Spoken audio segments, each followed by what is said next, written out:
Cuando yo era joven, hace 2 años atrás, no, 3 años atrás, hace tiempo escuchaba un grito que sonaba así como ¡Joel!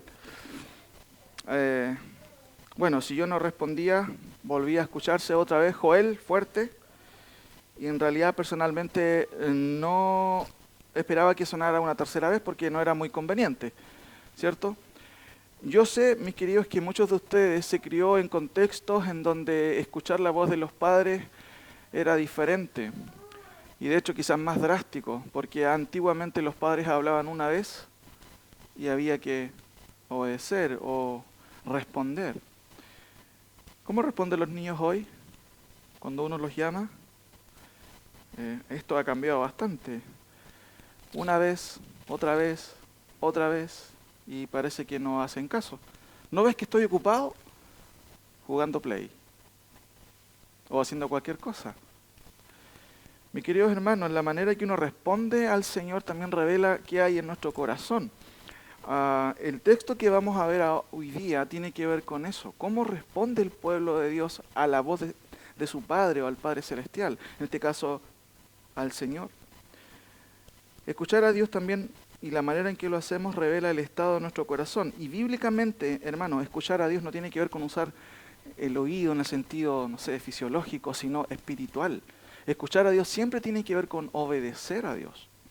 Por eso es que esta mañana yo le pregunto a usted, ¿usted viene a escuchar la voz de Dios? Ojalá que eso sea así, nuestra actitud delante de Dios. Y obviamente aún quedan preguntas como, ¿cómo nosotros respondemos sinceramente a la voz de Dios? ¿Realmente lo hacemos como Dios espera? Hermanos, cada domingo en este púlpito se predica la palabra de Dios, no la palabra del siervo, del pastor, de quien esté acá. Tratamos de que la palabra sea predicada. Entonces, tenemos que pensar que la palabra de Dios está en medio de nosotros. ¿Cómo escuchamos? Si Dios tuviera que mencionar cada uno de sus nombres, ¿responderíamos al instante? ¿Nos haríamos los sordos? Hermanos, en este capítulo, concretamente, está dividido en dos grandes secciones. La sección de visiones de Amós y una conversación que va a tener el profeta con una persona. Esa conversación revela cómo ellos escuchaban, cómo el pueblo de Israel escuchaba la voz de Dios. Ahora, como dice la imagen, yo solamente quiero presentar las líneas generales de esto y voy a ir mencionándolas de a poco para que no se pierdan, pero justamente llegamos a la última sección del profeta Amós, que son las visiones de Amós. Recuerden que la primera sección del profeta Amós, él habló acerca de los juicios en contra de las naciones. La segunda sección de Amós eran los sermones de Amós y esta última sección tiene que ver con las visiones de parte del profeta, ¿ya? La temática, como dice ahí, tiene que ver con la corrupción espiritual del pueblo de Dios. Y el tema que quiero yo explicar esta mañana tiene que ver con esto, la anatomía espiritual del corrupto. La anatomía es una palabra que se usa obviamente en medicina para explicar cómo está conformado algo, el cuerpo, digámoslo así. Y en este caso, cómo está conformado una persona que ha caído en corrupción. ¿Cómo responde? ¿Cuál es su actitud? Y de hecho este pasaje revela perfectamente cuál es justamente la anatomía espiritual de un corrupto. Y entiéndase, corrupto espiritual, que dice ser hijo de Dios, pero que se ha corrompido de tal forma que todas sus acciones, ¿cierto?, dejan mucho que desear justamente como hijo o como alguien que conoce a Dios. Por eso se cuestiona realmente si esta persona puede llegar a ser realmente hijo de Dios. Y esto es lo que vemos en este pasaje, mis queridos hermanos. Lo primero que quiero ver con ustedes es una introducción que tiene que ver justamente con la revelación profética. Note por favor, mis queridos hermanos, el versículo 1. Quiero que lo lea ahí en silencio, le doy un par de segundos.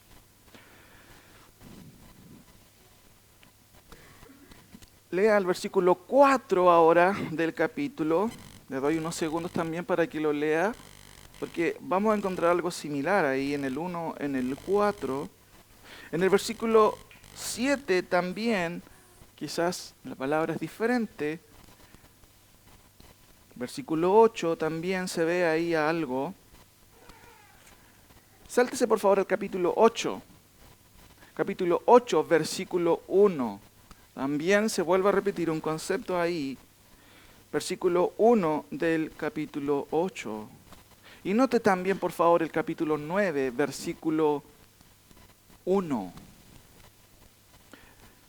Fíjense que en todos estos versículos se repite un concepto. Así me ha mostrado Jehová. 4. Jehová el Señor me mostró. 7. Me enseñó. Es lo mismo, el mismo término, mostrar. 8. Jehová entonces me dijo, ¿qué ves? En el 8.1, así me ha mostrado. Capítulo 9, versículo 1, dice Amós, vi al Señor. ¿Saben, hermanos? Todas estas palabras tienen algo en común. Todas se derivan de un solo verbo que tiene que ver con la vista, con ver algo. Literalmente se puede traducir ver. No es difícil en cierto sentido. Sin embargo, a pesar de que el término hebreo es súper elástico, porque se usa para ver, ¿cierto? Para ver visiones, para ver literalmente, en este contexto se refiere a la revelación. Por eso aquí en esta sección, ¿cierto? La mayoría de los teólogos la divide como las visiones del profeta Amós. Porque justamente todos estos términos describen lo que él vio, pero lo que vio en revelación. No son alusiones, ¿cierto? Alucinaciones de parte de Amós. No es que él estaba delirando y vio algo, no. Son visiones que Dios les dio por medio, ¿cierto? Justamente de revelaciones proféticas, a través de visiones proféticas. Y esto es importante aclarar, mis queridos hermanos, y me tomo un par de segundos para poder mencionar algunas cosas. Esto nos recuerda que el concepto de revelación en las Escrituras, en sentido estricto del término, siempre hace alusión al milagro, digámoslo así, sobrenatural que recibieron solamente los apóstoles y los profetas. Acompáñenme, por favor, por un momento a Efesios capítulo 3. Efesios capítulo 3, eso está en el Nuevo Testamento. Efesios capítulo 3, del versículo 1 al 5. Quiero solamente mencionar algunos pasajes que nos ayudan a entender este concepto de revelación. Mucha gente en el día de hoy se confunde y piensa que puede tener revelación.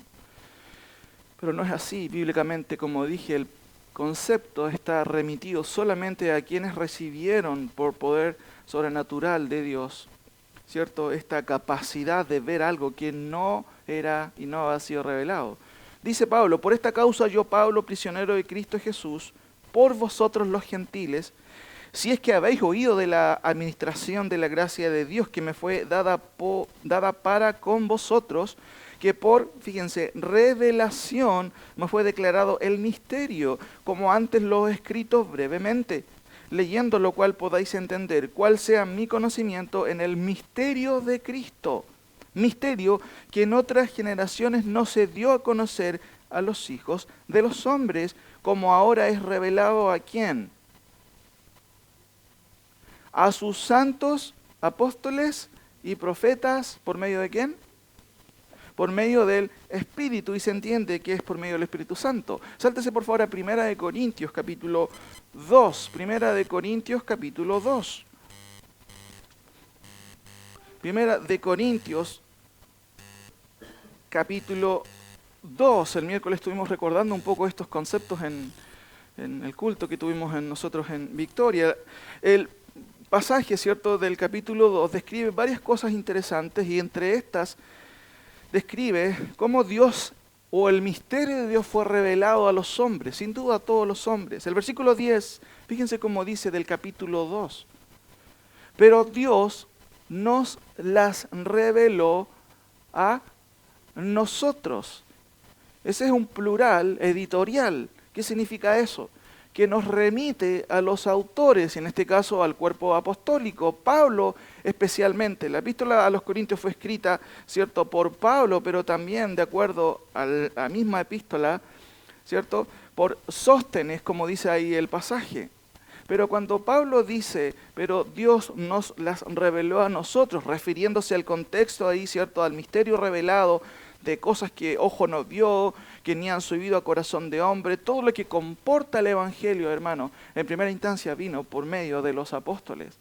Por eso que en el versículo 12, ese nosotros ya es diferente, porque involucra a todas las personas.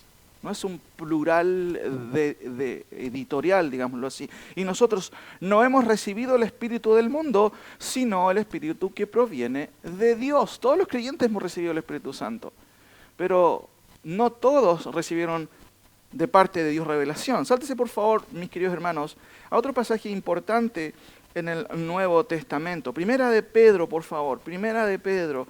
También es un pasaje importante, solamente para recordar estos conceptos, justo que el profeta Amós nos trae a colación también.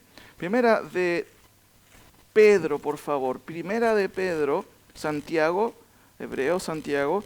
Primera de Pedro, versículo 10. Primera de Pedro 1, versículo 10 al 12. Dice así: los profetas que profetizaron de la gracia destinada a vosotros inquirieron y diligentemente indagaron acerca de esta salvación, escudriñando qué persona y qué tiempo indicaba el Espíritu de Cristo que estaba en ellos, el cual anunciaba de antemano los sufrimientos de Cristo y las glorias que vendrían tras ellos. Mire cómo comienza el versículo 12. Usa un pronombre demostrativo, ¿cierto? Claro, ahí en el texto, un pronombre demostrativo, podríamos decir, inmediato. A estos, ¿quién es el contexto? Los profetas. A estos se les reveló que no para sí mismos, sino para nosotros administraban las cosas que ahora os son anunciadas por los que os han predicado el Evangelio por el Espíritu Santo, enviado del cielo, cosas en las cuales anhelan mirar. ¿Quiénes? Los ángeles. A estos se les reveló. Acompáñenme a Apocalipsis, capítulo 1.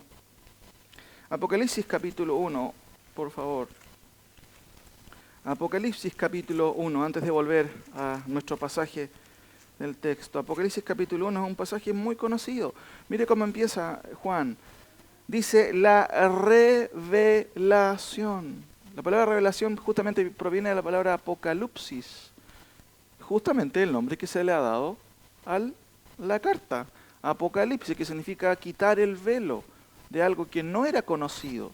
Y el texto dice la revelación de Jesucristo. ¿De quién es la revelación?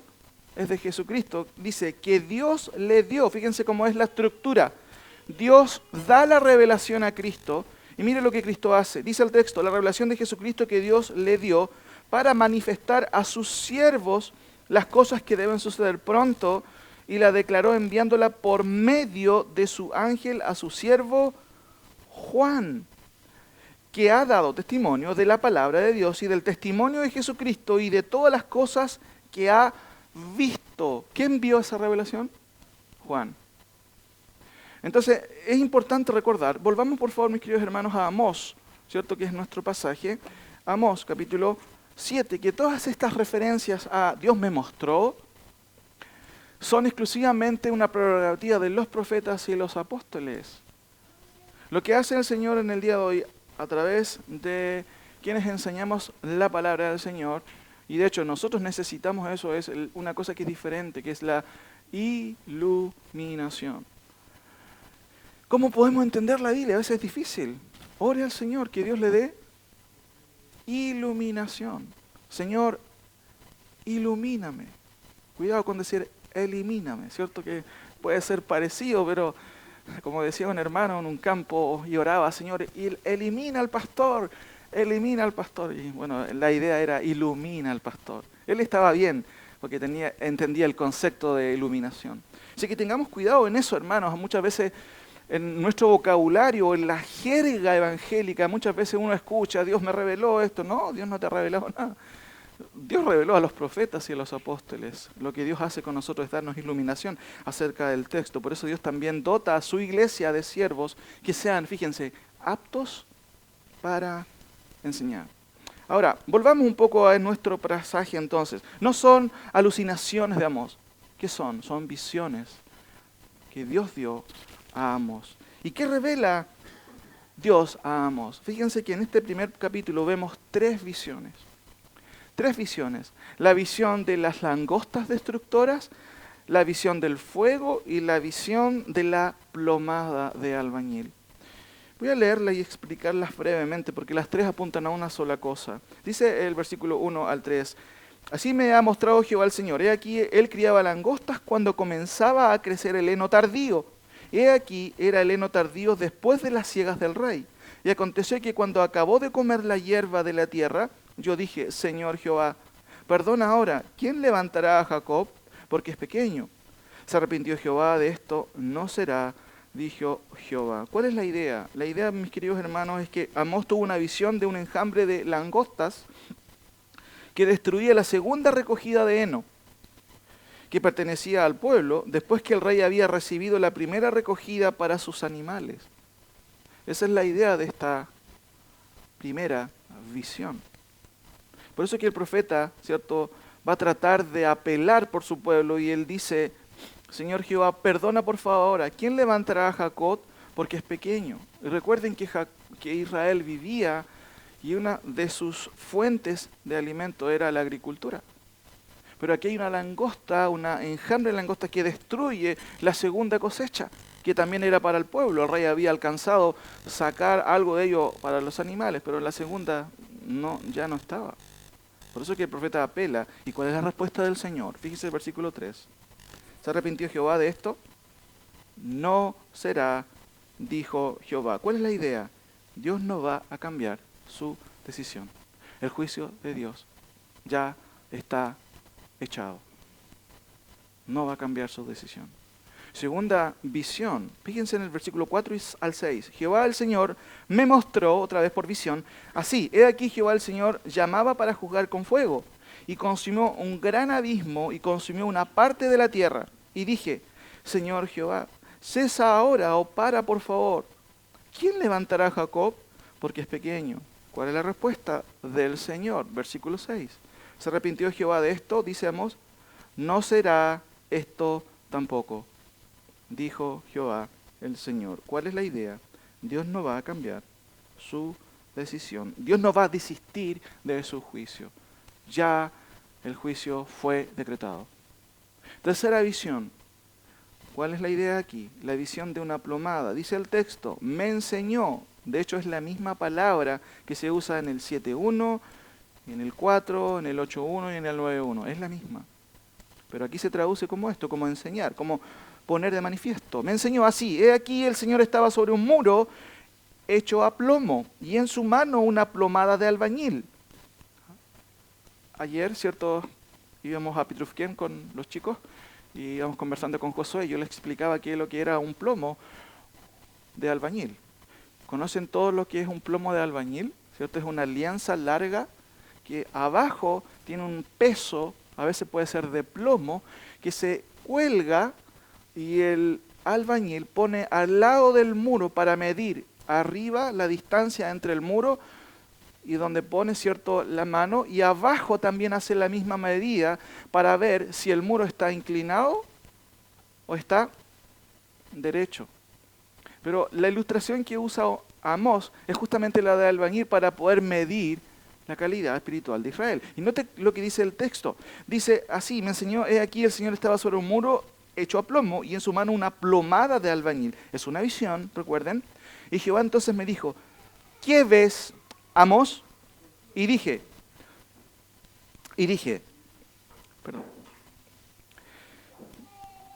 versículo 8, dice, Jehová entonces me dijo, ¿qué ves, Amós? Y dije, una plomada de albañil. Y el Señor dijo, he aquí, yo pongo plomada de albañil en medio de mi pueblo Israel. No lo toleraré más. Vuelvo a repetir. Jehová entonces me dijo, ¿qué ves, Amós? Y dije, una plomada de albañil. Y el Señor dijo, he aquí, yo pongo plomada de albañil en medio de mi pueblo Israel. No lo toleraré más. Versículo 9. Los lugares altos de Isaac serán destruidos y los santuarios de Israel serán asolados. Y me levantaré con espada sobre la casa de Jeroboam. ¿Cuál es la idea, mis queridos hermanos? La idea es la misma. Dios no va a cambiar su decisión. El juicio ya ha sido decretado. Y note por favor, mis queridos hermanos, que el concepto de esta plomada de albañil, como dice el versículo 8, dice ahí: he aquí, yo pongo plomada de albañil en medio de mi pueblo, Israel. No lo toleraré más. ¿Por qué Dios dice eso? Es porque al poner la plomada en el sentido espiritual, Israel estaba desviado totalmente. Y el juicio, ¿cierto?, es decretado ahí en el versículo 9 claramente. Los lugares altos de Isaac serán destruidos y los santuarios de Israel serán asolados, y me levantaré con espada sobre la casa de Jeroboam. ¿Recuerdan quién era Jeroboam? Antes de entrar en la última sección de este pasaje, acompáñenme a Primera de Reyes, por favor, capítulo 12. Primera de Reyes, capítulo 12. Primera de Reyes, capítulo 12. En este capítulo usted va a ver el cisma en Israel, la división del reino entre norte y sur. Roboam, ¿cierto?, lleva un grupo de personas para llevar el reino al sur, pero Jeroboam es el segundo rey, ¿cierto?, que lleva muchas personas para hacer el reino en el norte. Note por favor en los versículos 25 en adelante, ¿qué pasa con Jeroboam? De hecho, Jeroboam es uno de los reyes más corruptos que Israel tuvo. Primera de Reyes, capítulo 12, versículo 25. Entonces reedificó Jeroboam a Siquén en el monte de Efraín y habitó en ella. Y saliendo de allí reedificó a Penuel. Y dijo Jeroboam en su corazón: ahora se volverá el reino a la casa de David. Si este pueblo subiere a ofrecer sacrificios en la casa de Jehová en Jerusalén, porque el corazón de este pueblo se volverá a su señor Roboam, rey de Judá, y me matarán a mí, y se volverán a Roboam, rey de Judá. Ahí notamos claramente esta tensión entre ambos reyes que están dividiendo ya al pueblo. Y habiendo tenido consejo, hizo el rey, ¿qué hizo? Miren, 2 becerros de oro, y dijo al pueblo: bastante habéis subido a Jerusalén. He aquí tus dioses, oh Israel, los cuales te hicieron subir de la tierra de Egipto. Miren lo que está haciendo Jeroboam. Le está diciendo: miren, estos son los 2 becerros que tenemos ahora. Estos son tus dioses. Estos te sacaron de Egipto. Sigo leyendo, miren. Y puso uno en Bet-El, justamente donde Amós fue a profetizar, y el otro en Dan. Y esto fue causa de pecado, porque el pueblo iba a adorar delante de uno hasta Dan. Hizo también casas sobre los lugares altos, e hizo sacerdotes de entre el pueblo que no eran de los hijos de Leví. Entonces instituyó Jeroboam fiesta solemne en el mes octavo, a los 15 días del mes, conforme a las fiestas solemnes que se celebran en Judá. Hizo fiestas paralelas, ¿cierto?, para poder tener opción, entre comillas, para su pueblo ahí, o para el pueblo, parte del pueblo de Israel, y sacrificó sobre un altar. Así hizo en Bet-El, ofreciendo sacrificios a los becerros que había hecho. Ordenó también en Bet-El sacerdotes para los lugares altos que él había fabricado. Sacrificó pues sobre el altar que él había hecho en Bet-El a los 15 días del mes octavo, el mes que él había inventado de su propio corazón, e hizo fiesta a los hijos de Israel y subió al altar para quemar incienso. Si usted sigue leyendo el relato de Primera de Reyes, va a encontrar una frase que se va a repetir: y Jeroboam hizo lo malo a los ojos de Dios constantemente. Ahora, volvamos por favor a Amós, mis queridos hermanos. Amós capítulo 7. En esta sección, en esta última sección del capítulo del 10 al 17, lo que vemos, mis queridos hermanos, es una conversación de Amós con Amasías. Amasías era un sacerdote. Y vemos aquí descrito justamente el título de este sermón de esta mañana. Dice: la corrupción espiritual del pueblo de Israel, la anatomía espiritual del corrupto. Amasías, ¿cierto?, es un representante de todo el pueblo y describe muy bien la corrupción del pueblo. Por eso es que el tema está bastante graficado, porque grafica, valga la redundancia, ¿cierto?, la anatomía de quien se ha corrompido espiritualmente hablando.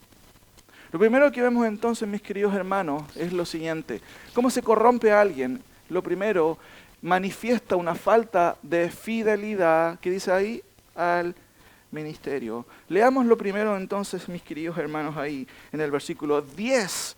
Dice: entonces el sacerdote Amasías de Bet-El envió a decir a Jeroboam, rey de Israel: Amós se ha levantado contra ti en medio de la casa de Israel, la tierra no puede sufrir todas sus palabras. Fíjense que la primera frase ya nos dice mucho del texto del versículo 10. Entonces el sacerdote Amasías de Bet-El envió a decir a Jeroboam, rey de Israel. Hermano, miren, noten lo que está diciendo el texto. El sacerdote de Dios está cuestionando ¿a quién?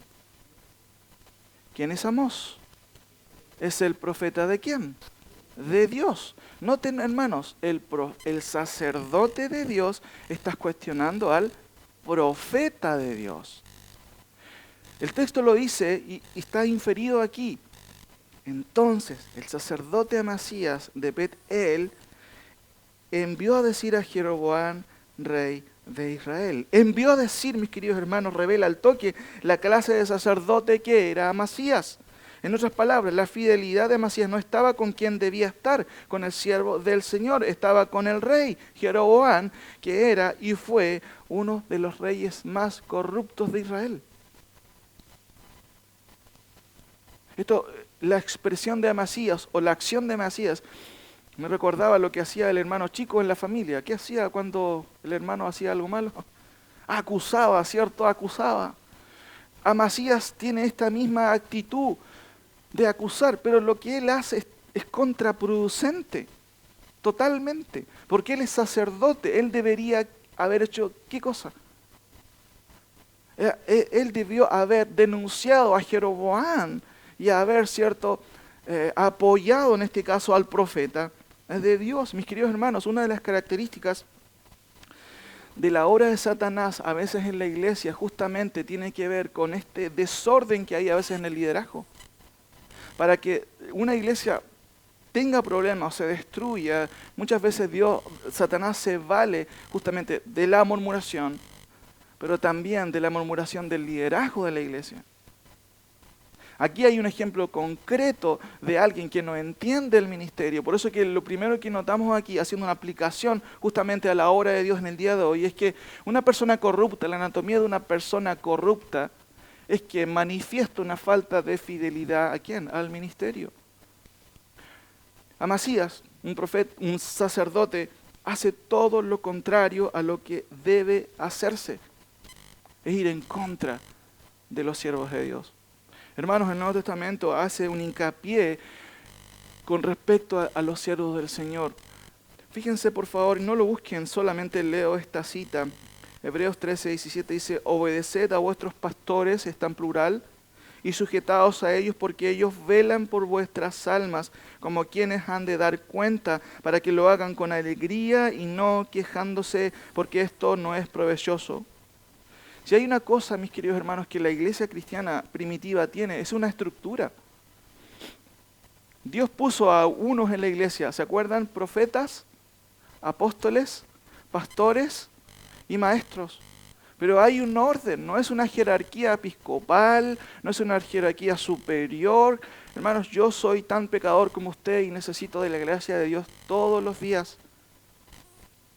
Y necesito además de eso el perdón de Dios, porque también fallo. No soy superior a ustedes, ni el hermano que esté aquí de turno no es superior a usted. Somos todos iguales delante del Señor. Pero la Biblia revela que hay una estructura que Dios quiere que se respete. Obedeced a vuestros pastores, ¿cierto? Porque ellos velan por vuestras almas. Velar incluye varias cosas. Sufrir a veces, pensar y pensar qué pasa con este hermano, por qué no resulta, por qué tiene esa actitud, qué podemos hacer, por qué no ha venido. Sin embargo, no es una fe y una obediencia ciega, porque el mismo autor de Hebreos dice algo interesante que nos ayuda a tener un equilibrio, mis queridos hermanos. Hebreos, si quieren acompañarme, quizás para que ustedes recuerden estas citas que son importantes. Hebreos capítulo 13, fíjese por favor lo que dice en el capítulo 13, versículo 7. Agrega otra cosa, dice, acordaos de vuestros pastores. Qué interesante, nuevamente el plural. Pastores. Hermanos, cuando la Biblia habla de pastor en singular, siempre se refiere, ¿saben a quién? A Cristo. Él es el que no puede faltar. Cristo. Jehová es mi pastor. Nada me faltará. El texto hebreo dice, no me faltará. Refiriéndose no a las cosas, sino a quién, a Jehová. Muy interesante. Dice el texto, Hebreos 13, acordaos de vuestros pastores que os hablaron la palabra de Dios. Ahí está la responsabilidad de quiénes, del liderazgo. De hecho, la palabra pastor literalmente es una palabra griega que significa vuestros líderes. A quienes tienen esta responsabilidad de comunicar la palabra del Señor. Por eso el texto dice, acordaos de vuestros pastores que os hablaron la palabra del Señor. Considerad cuál haya sido el resultado de su conducta e imitad su fe. ¿Se da cuenta que hay una condicionante? No debe seguir a todo pastor, no debe seguir a todo anciano, no debe seguir a todo presbítero, no debe seguir a todo líder. Si esa persona se aparta de la Escritura, usted no debe seguirle. Pero si hay fidelidad dentro de la imperfección natural que hay dentro del cuerpo del liderazgo, hermano, usted está en la responsabilidad, como dice su palabra, de acordarse de sus líderes, pero también de obedecer a sus líderes. Volviendo un poco a nuestro pasaje, volvamos por favor a Amós. Lo que hace Amasías es algo contraproducente. ¿Cómo se le ocurre cuestionar a su colega? ¿Me entiende la idea? El profeta era su colega y él lo que está haciendo es correr a Jeroboam y decirle, mira, este profetillo, ¿cierto? Viene aquí a cuestionarte, no lo podemos soportar.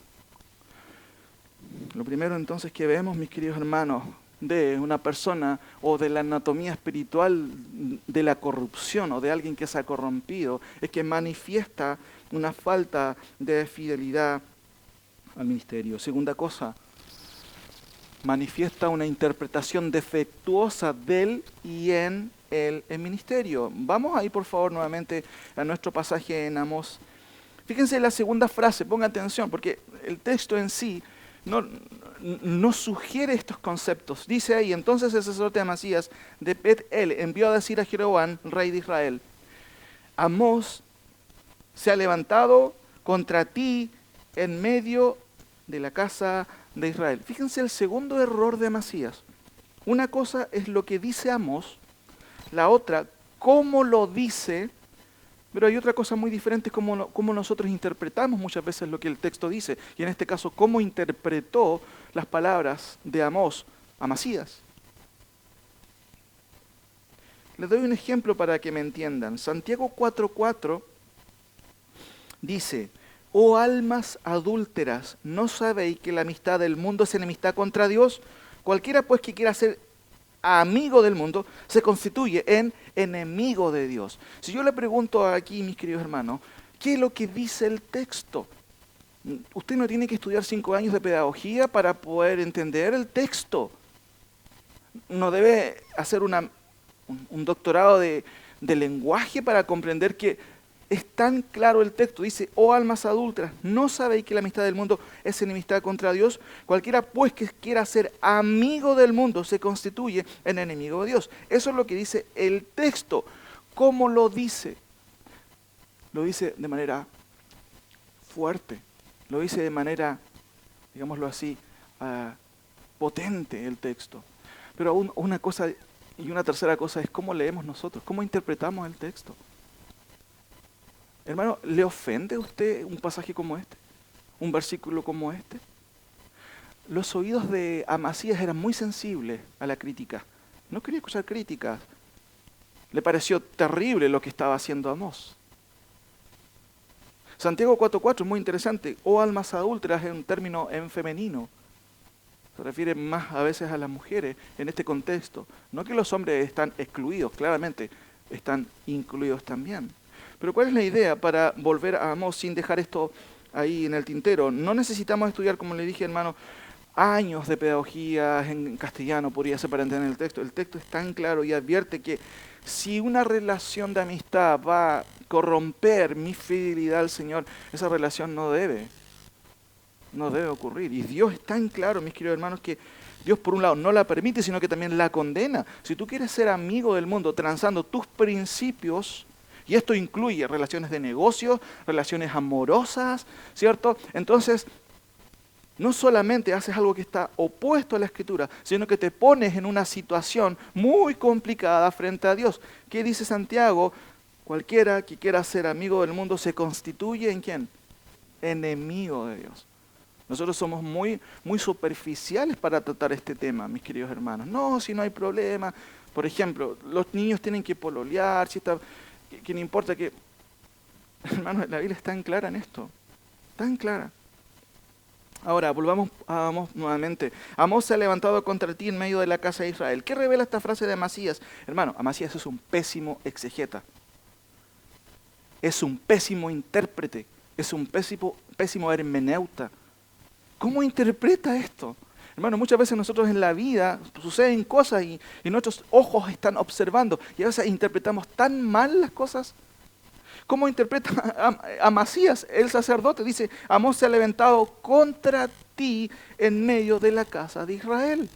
Mire cómo interpreta el sacerdote de Dios la obra del profeta de Dios como algo contrario, perjudicial para uno de los reyes más santos de Israel. ¿Quién era Jeroboam? ¿Se acuerdan? ¿Era recto? Era el corrupto más grande que había, uno de los reyes más corruptos que había en Israel. ¿Pero qué hace Amasías? Él se ha levantado contra ti. Hermanos, ¿qué uno podría haber esperado de este sacerdote? Uno debería haber escuchado lo siguiente. Jeroboam, te lo dije. Amós es profeta de Dios y está haciendo lo que debe hacer. Yo creo y te sugiero que tú debes arrepentirte. ¿Y qué es lo que hace? Todo lo contrario. Interpreta la voz de Dios como algo perjudicial para el reino, en este caso el reino de Jeroboam. ¿Cuántas veces nosotros, hermanos, frente a situaciones en la iglesia, hechos que suceden, interpretamos totalmente mal las cosas? Interpretamos como ofensa lo que Dios está usando para tratar con tu corazón que es rebelde. No, me están atacando. Amasías revela justamente esto, mis queridos hermanos, una interpretación totalmente errada, digámoslo así, de la situación. Él debería haber dicho, Jeroboam, te lo dije, tarde o temprano el profeta de Dios iba a venir. Te aconsejo que te arrepientas, estás alejado de Dios. Y Amasías hace todo lo contrario. Y quizás deberíamos preguntarnos nosotros, hermanos, ¿cómo reacciona Dios frente a quien justifica al que está mal? ¿Has pensado eso? Muchas veces nosotros, con las personas que no están bien, a veces actuamos como Amasías. Y debemos pensar cómo Dios ve esto, hermanos. Cómo Dios ve cuando nosotros ponemos la palma en el hombro de alguien que no anda bien en el Señor. Hermanos, ¿qué piensa Dios de eso? Por favor, nunca se olvide de uno de los pasajes más gráficos en las Escrituras, en Proverbios 17:15. Por favor, podría subrayar ese texto para que usted pueda adquirirlo dentro de su ética en cuanto a qué es lo que debemos hacer con el prójimo. El prójimo incluye mi esposa, mi esposo, mis hijos, mis hijas. Históricamente hablando, la fidelidad muchas veces se corrompe cuando tenemos que corregir a nuestros propios hijos o a nuestras propias hijas, a nuestros propios esposos o esposas. Es ahí, mis queridos hermanos, donde muchas veces fallamos al Señor, porque tú no vas a tocar a mis hijos. Usted, pastor, no le va a decir nada a mis hijos. Muchas veces con estas actitudes revelamos quiénes son nuestros becerros de oro, mis queridos hermanos. El que justifica al impío y el que condena al justo, ambos son igualmente, ¿qué cosa? Abominación a Jehová. Si mi hijo algún día anda mal en el Señor, y este era un predicamento de mi propio papá, si ustedes andan mal en el Señor, yo nunca los voy a justificar, jamás. Y creo que es mi predicamento porque sobre mis hijos está el Señor, mis queridos hermanos. Aún sobre mi esposa. Y ella podría hacer lo mismo que yo. Si yo fallo al Señor, yo no soy el que define la autoría. Es la palabra del Señor que define la autoría. Y yo no estoy sobre la palabra, mis queridos hermanos. Como vimos en este breve video, personas fueron quemadas por poner la Escritura en alto. Por eso, mis queridos hermanos, este segundo aspecto del sacerdote Amasías, ¿cierto?, es realmente increíble. Justifica a quien se ha apartado de Dios. Lo invita a la casa a tomar té. Imagínense lo que hacía Amasías con Jeroboam. Tenían negocios juntos seguramente. Quizás qué cosa podría haber ocurrido ahí, lo más probable. Por eso, mis queridos hermanos, el segundo escalafón decadente de Amasías fue entonces justificar al corrupto Jeroboam y condenar al justo Amós. Su interpretación de los sellos fue deplorable porque su sacerdocio era corrupto. En el fondo, su corazón era corrupto y estaba lejos de Dios. ¿Cómo alguien llega a hacer eso? Es porque su corazón es corrupto, simplemente. No hay otra respuesta. ¿Cuál es la anatomía de alguien espiritualmente corrupto a la voz de Dios? 4 cosas estamos viendo. Primero, manifiesta una falta de fidelidad ¿a quién? Al ministerio. Segunda cosa, manifiesta una interpretación defectuosa del ministerio. Amasías interpreta que lo que está haciendo Amós es totalmente contradictorio para el reino de Jeroboam, cuando debía haber hecho lo contrario. Es un mal exegeta. Cuando usted se aparte de Dios, generalmente empieza con una deficiencia de interpretación de las Escrituras. Siempre. Piensa que la Escritura dice algo que no tiene nada que ver. Tercero, manifiesta un rechazo, ¿qué cosa? ¿Qué lee ahí usted? A la disciplina de Dios. Note por favor el versículo que sigue a continuación.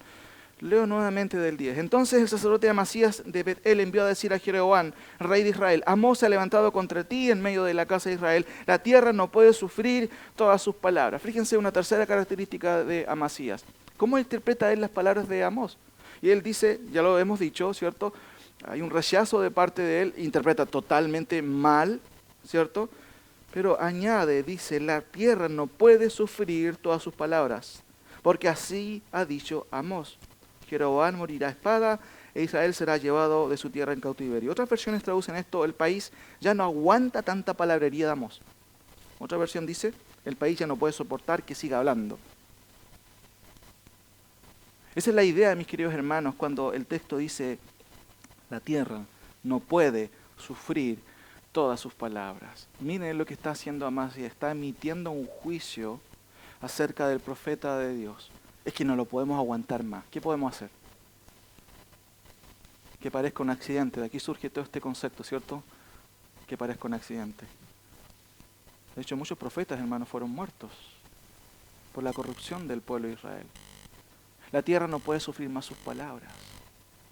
Hermanos, predicar la Escritura fielmente va a incluir muchas veces un llamado disciplinario a nuestros corazones.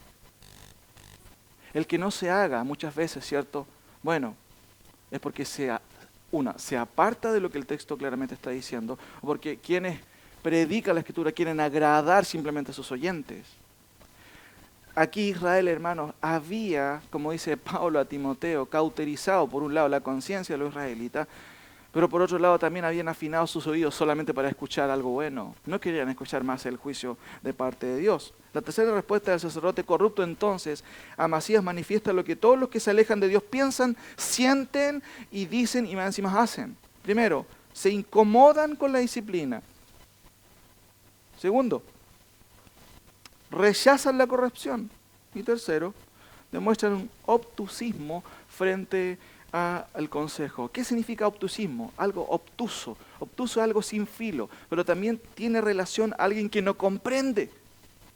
Es como que uno estuviera hablándole a un buey que trate de arar por secciones. ¿Se imagina hablando con un buey eso? ¿Entendería? Hay personas que llegan a ser obtusas, que significa cerradas totalmente. No hay caso. Se habla una vez con ellos, segunda vez con ellos, tercera vez, y no hay caso. ¿Conoce a usted personas así? Históricamente hablando, siempre lo ha habido. Y eso es lo que hace el pecado, hermanos, endurece el corazón. Porque lo que dice la Biblia en cuanto a no entender, muchas veces tiene que ver con el corazón. ¿Se acuerdan las parábolas? Mateo 13 lo está describiendo justamente Jesús hablando de las parábolas. Se trata del corazón duro. Ahora, ¿cómo reacciona usted, hermano, a la corrección? Levante la mano los que les gusta ser corregidos. ¿Cómo reacciona usted a la disciplina? Yo fui criado a la antigua, con chicote.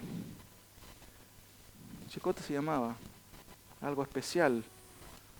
Y déjeme decirle que cuando recibía esos tratamientos psicológicos, ¿cierto?, especiales, mi corazón estaba alegre. Ni se imagina las cosas que salían de mi boca después que se provocaban esos, ¿cierto?, esos tratamientos especiales. Pero, hermano, eso debe llevarnos a recordar qué es lo que dice la Biblia. Una de las formas de ver cómo está nuestro corazón, mis queridos, siempre se delata al ver cómo cuando somos corregidos. ¿Quién eres tú para corregirme? Muchas veces las personas dicen. Eso demuestra un corazón totalmente duro, hermano, totalmente orgulloso. Hermanos, la Biblia dice mucho con respecto a la corrección. Acompáñenme por favor a algunos pasajes en Proverbios. Proverbios capítulo 15. Miren, notemos solamente algunos pasajes que nos ayudan a recordar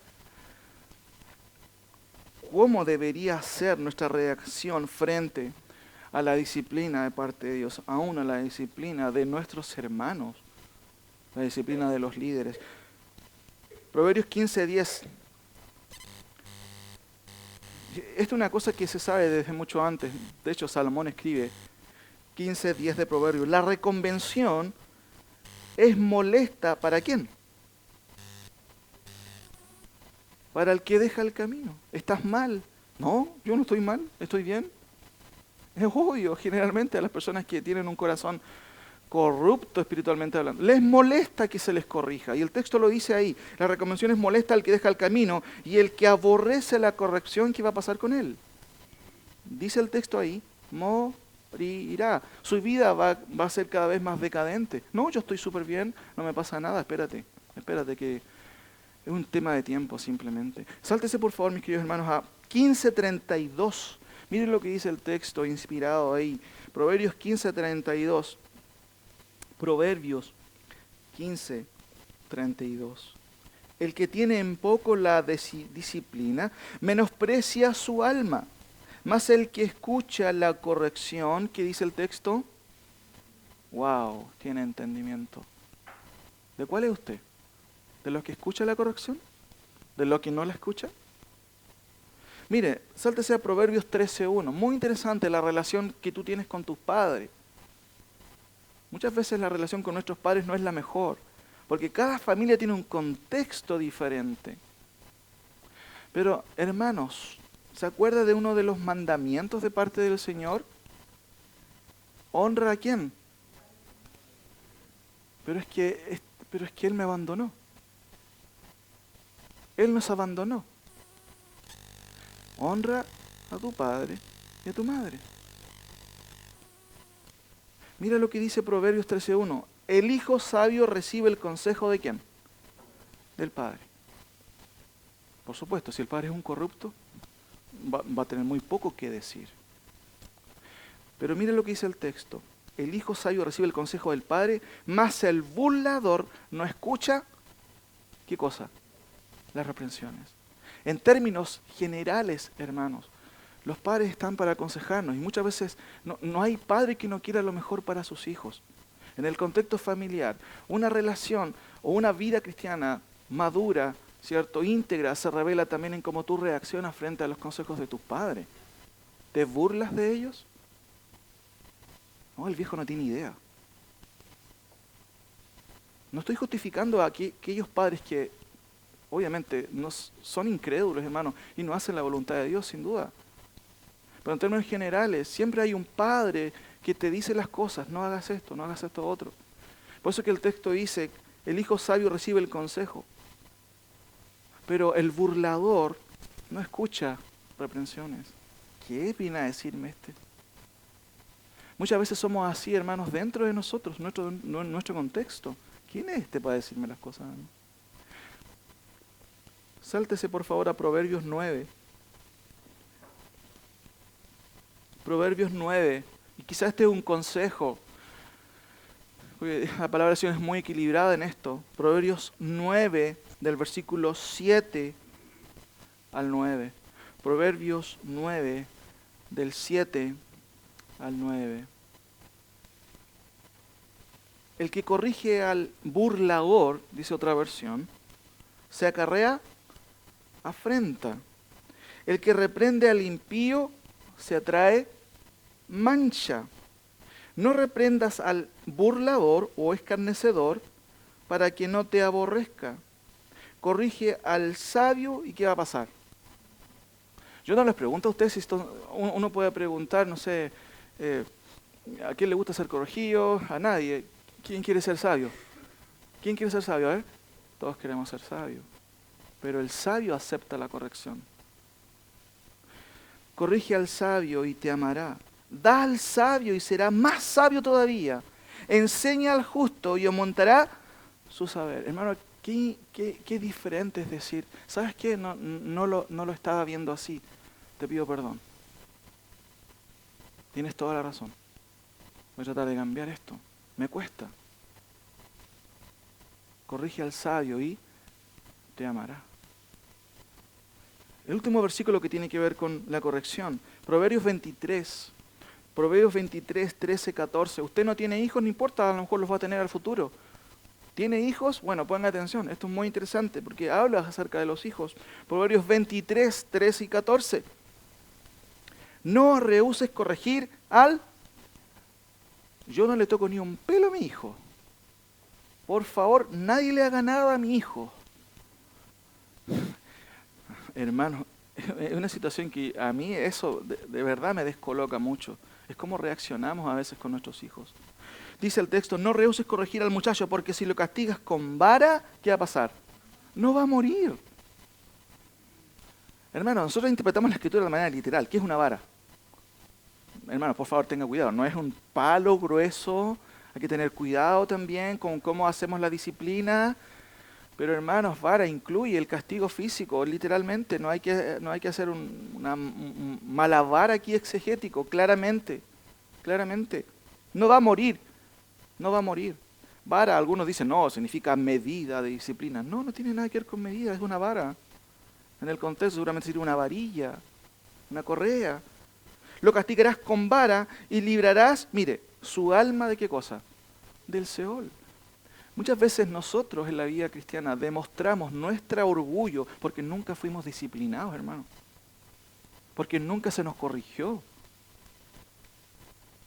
Si ustedes me preguntan a mí si me gustaron los correazos que me dieron, que a mí creo que me dieron más que a mis hermanos, seguramente no me gustaban muchos, pero hermano, yo agradezco al Señor por un padre que tuve, que me corrigió. Y cuando tuvo que aplicar la disciplina con vara y con fuerza lo hizo. Tratamos de replicar eso en la medida de lo posible, teniendo el cuidado que es necesario, porque no significa que usted tenga que manifestar toda su ira frente a sus hijos. No, eso es el otro lado de la moneda, es incorrecto. Pablo también habla del equilibrio. Dice, padres, no airéis a vuestros hijos. Cuidado con que ellos se desalienten en demasía por nuestro desatino disciplinario. Pero hermanos, es algo de perogrullo en la Escritura que nosotros los creyentes vamos a disciplinar a nuestros hijos. De hecho, es un principio bíblico. ¿Qué padre, cierto, que ama a sus hijos no lo disciplina? ¿Y Dios disciplina a sus hijos?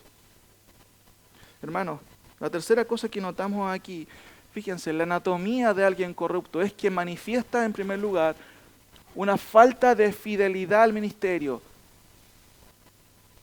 Segundo, manifiesta una interpretación defectuosa del ministerio y en el ministerio. Es un pésimo intérprete. No solamente de la Escritura, sino de la contingencia, de lo que sucede. Todo lo interpreta mal, porque su corazón está mal, su corazón está corrupto. Tercero, manifiesta un rechazo a la disciplina de Dios. Fíjense por favor en los versículos ahí. Y Amasías 12, versículo 12. Y Amasías dijo a Amós, vidente, vete, huye a tierra de Judá y come allá tu pan y profetiza allá. Y no profetices más en Bet-El, porque es santuario del rey y capital del reino. Claramente, hermanos, ahí estamos viendo el rechazo total y radical a la disciplina de Dios, a la disciplina divina. Vete, porque la tierra no puede soportar más tus palabras. El cuarto punto, mis queridos hermanos, del versículo 12 en adelante, acabo de leerlo también, del 12 al 13, Amasías dijo a Amós, vidente, vete, huye a tierra de Judá y come allá tu pan, y profetiza allá. Y no profetices más en Betel, porque es santuario del rey y capital del reino. ¿Cuál es la idea de esto? Cuarto, la anatomía espiritual del corrupto, mis queridos hermanos, es que manifiesta un rechazo al orden escritural de prioridad. O prioridad. Prioridades no, prioridad. Se lo voy a explicar. Repito la frase y se lo explico a continuación. Manifiesta un rechazo al orden escritural de prioridad. Hay cosas que son prioritarias. Jesucristo dijo, si alguno, ¿cierto?, no deja padre y madre o hermanos, ¿qué dice en el texto? No puede ser mi discípulo. Si tú amas más a tus hijos y no permites que no se le hagas nada a ellos, no puedes ser mi discípulo. Cristo es primero. Sus mandamientos son primero. Si mis hijos andan mal, estoy tomando el ejemplo simplemente de los hijos como algo práctico aquí. Si mis hijos andan mal, y me refiero a familias cristianas, tenemos en nuestro medio personas que tienen hijos que no son creyentes, pero ese caso es diferente. Pero si mi casa, supuestamente, mis hijos dicen conocer a Dios y no andan en los caminos del Señor, y yo no soy capaz, mis queridos hermanos, de corregirles, de decirles, estás mal, hijo, no hagas esto. Entonces yo no puedo ser discípulo del Señor. Y eso habla de prioridad. ¿Quién está en primer lugar? Ahora, notemos algo interesante. Quiero explicar esta frase. Manifiesta un rechazo al orden escritural de prioridad. Hermanos, en la vida cristiana hay prioridades. En la vida que Dios te dio, hay prioridades. Ahora, ¿cuál es el cuarto escalafón decadente del sacerdote corrupto y cómo responde al juicio divino?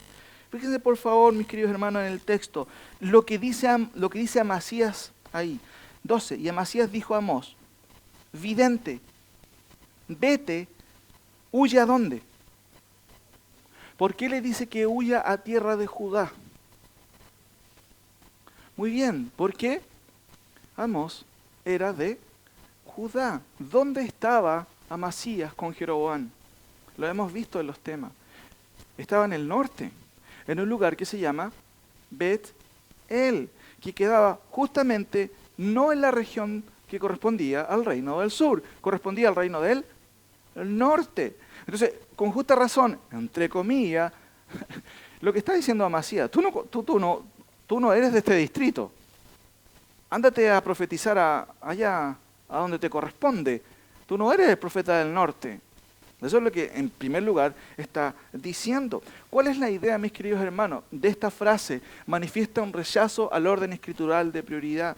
Primero, lo que vemos aquí, recuerden, Amós era de Tecoa, y Tecoa quedaba a 16 kilómetros de Jerusalén, o sea, en el sur. Lo primero que vemos aquí, de parte de Amasías, también, aparte de todo lo que hemos visto, es que hay una superposición de las estructuras sobre las escrituras. Pastor, no podemos hacer esto porque los reglamentos internos dicen esto. Es porque los reglamentos de la corporación dicen esto. Hermano, ¿qué está sobre los reglamentos internos de cualquier corporación, de cualquier iglesia? ¿Qué está? Hermano, está la Escritura. Si la Escritura dice algo, no importa que un concilio interno de la corporación diga algo contrario, si dice algo contrario, o si dice algo que no tiene nada que ver con la Escritura, nosotros no superponemos algo sobre la Escritura. No. ¿Qué es lo que hace Amasías? Pone la estructura de orden profética, diciéndole, usted no pertenece a este distrito.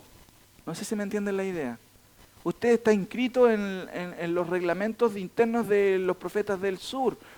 Acá estamos en el norte. Váyase a profetizar a otro lado. ¿Quién éramos? ¿Era un profeta de Dios? ¿Qué significa eso? Que tenía un pase liberado, geográficamente hablando, para profetizar ¿dónde? Muy bien, en cualquier lugar. ¿Qué es lo que hace Amasías? Aplica el concepto interno muchas veces de decir, no, lo que pasa es que nosotros somos del norte, usted es del sur, usted no debe estar acá. ¿Cuántas veces nosotros, hermanos, mis queridos hermanos, a veces, quizás no se da esto, quizás antes, yo recuerdo mucho la alusión a los reglamentos internos a veces. No, es que los reglamentos internos dicen, está bien, los reglamentos internos nos ayudan a ordenar, pero no están sobre la Escritura, mis hermanos. La Escritura es, para nosotros, es la autoridad máxima para la fe, para la salvación, para la normativa, para la enseñanza de la Escritura. ¿Qué es lo que hace Amasías? Saca a relucir una estructura política. Vete. Mire lo que dice el texto. Vete, huye a la tierra de Judá y come allá tu pan, ¿cierto? Y profetiza allá. No vuelvas a profetizar aquí en Betel. ¿Y cuál es la razón que le da? Esto es una segunda parte de su escalafón decadente. Porque es santuario del rey y capital del reino. Explico eso a continuación. Cuarta cosa estamos viendo. Lo primero es que Amasías demuestra una superposición de las estructuras sobre la Escritura. Cuidado con eso, hermanos. Cuidado con eso. Segundo, la desestimación total de la jurisdicción divina. La palabra jurisdicción tiene que ver con el aspecto, ¿cierto?, en donde alguien tiene poder y autoridad. La jurisdicción tiene que ver con una especie como de contexto geográfico en donde alguien tiene poder en eso. La palabra de Dios, mis queridos hermanos, tiene jurisdicción ¿dónde? ¿En qué parte de la tierra? En toda la tierra, en cualquier área. No está sujeta solamente a un espacio. Tercera cosa, lo que demuestra Amasías en esta parte es una falta de respeto acerca del rol profético. Es una burla lo que hace. Por favor, acompáñenme ahí al versículo 16. Versículo 16 dice, ahora pues, oye palabra de Jehová. Amós está ahora respondiendo a Amasías. Tú dices, no profetices contra Israel, ni hables contra la casa de Isaac. Hermano, en cierto sentido, lo que está haciendo Amós está denunciando o está poniendo, ¿cierto?, al descubierto también la burla de Amasías. Quizás el texto en sí no lo revela en nuestra traducción, el idioma original revela algo de ello, una especie como de ironía cuando dice, ándate, vete de aquí por favor, vete, huye, anda a comer pan allá al sur, tú no eres de acá. Hay una burla también incluida ahí. Hay una desestimación total de que eres siervo del Señor. Ni piensa Amasías que es siervo del Señor. Ándate, por favor. Incluye, mis queridos hermanos, una burla. ¿Cuál es la razón? ¿Por qué razón, cierto, Amasías no quiere que se profetice ahí? La respuesta es, porque es santuario del rey y capital del reino. Hermanos, ¿Amasías era ignorante de que Jeroboam era un corrupto total? Hermanos, no. Entonces, ¿por qué lo defiende? Amasías no es ignorante, hermano. Él sabe el desastre que ha hecho Jeroboam en el reino. Él sabe lo que ha hecho con volver a los ídolos o poner a los ídolos para que el pueblo lo adore. ¿Por qué entonces lo encubre Amasías? Y esto, hermanos, es una situación que siempre se ha dado históricamente, la corrupción del liderazgo.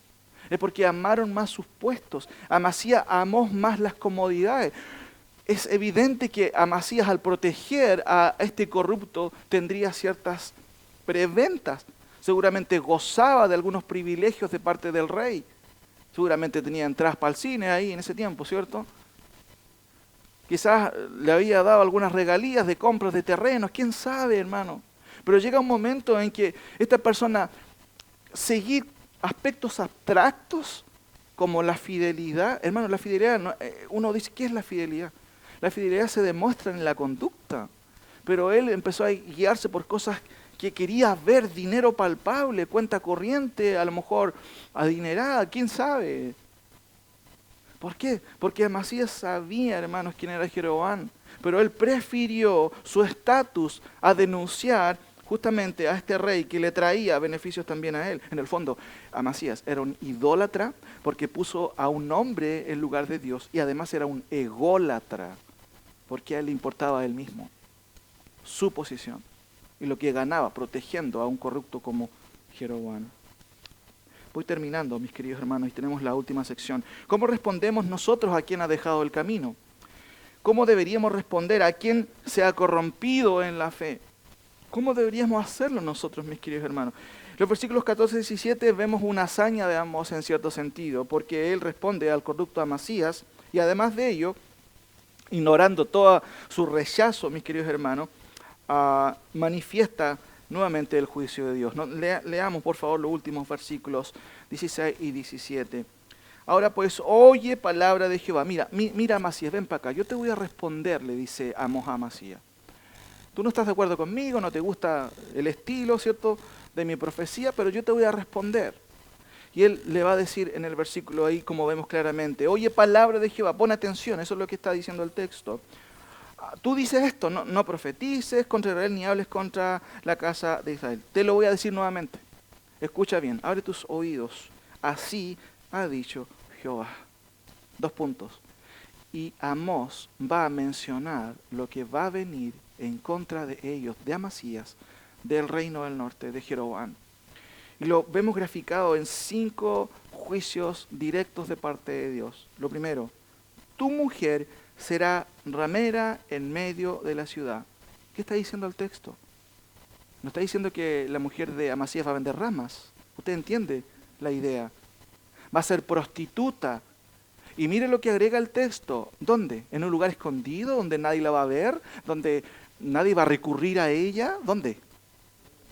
En medio de la ciudad. En el fondo, tu mujer va a ser la prostituta principal del pueblo. Todos los hombres van a pasar por encima de ella.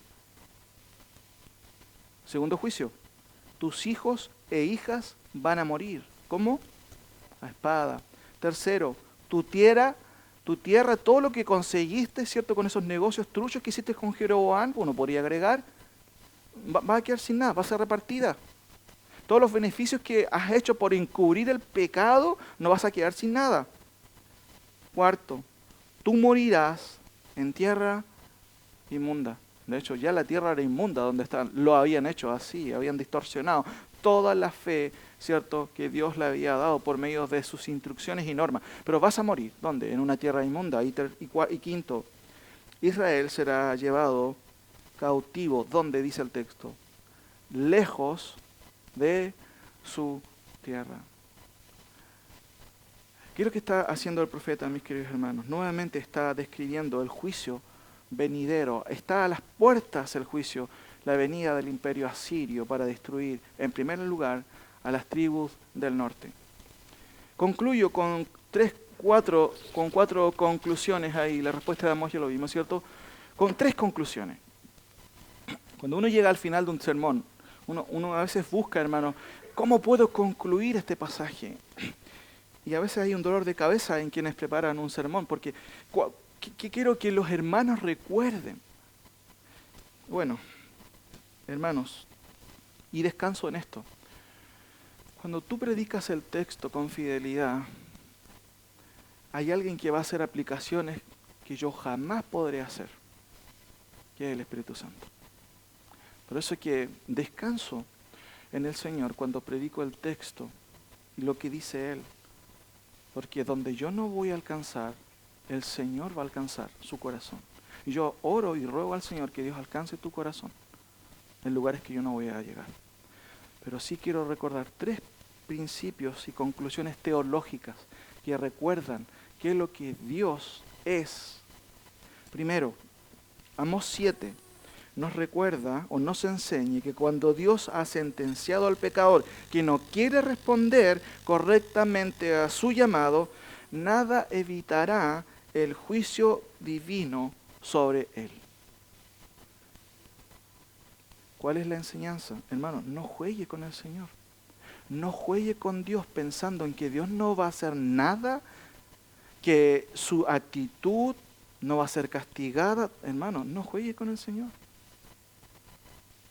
Dios es paciente, es misericordioso, pero cuando uno no responde de manera adecuada al Señor, su juicio es irrevocable. Hermanos, no juegue con el Señor, no juguemos con el Señor.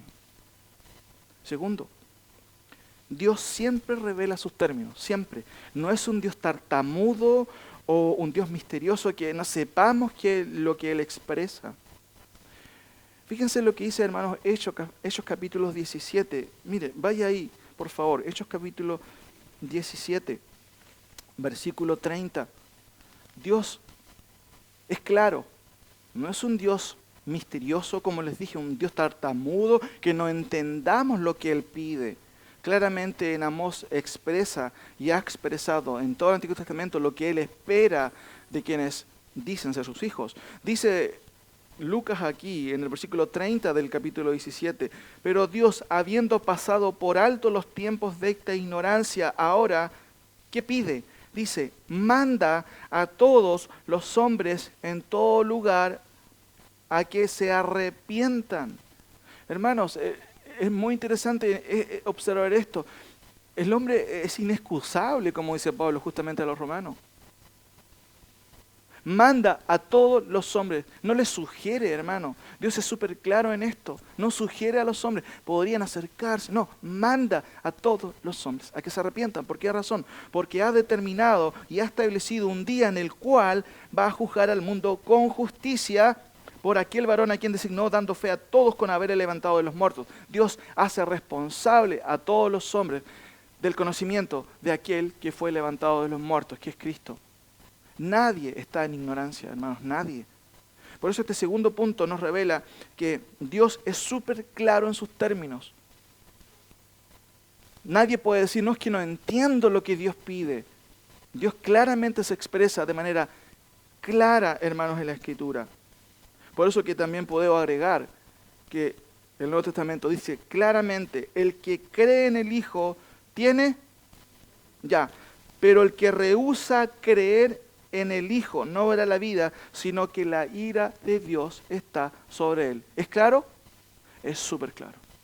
Es súper claro. Y tercero,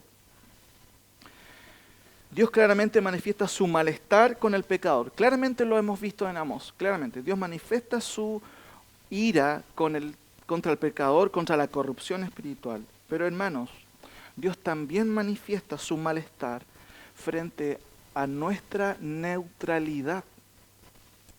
¿Sabes a lo que me refiero con eso? No, yo no me quiero meter en eso, no. ¿Qué opinas de esto que es malo? No, yo soy neutral, yo no sé, ¿no? Eso que lo vean otros. Hermano, eso también Dios detesta, neutralidad. Puede que usted no presente las características éticas y morales de los rebeldes, de los que se han corrompido. Pero hermanos, no podemos ser neutral frente al pecado, no podemos ser neutral si en mi propia casa la cosa no anda bien, si mis hijos no andan bien, si mi esposo o mi esposa no andan bien y yo soy responsable de decirles a ellos. Yo no puedo, hermanos, alegar neutralidad. No, que lo vea el pastor, que lo vea esta persona. No, hermanos.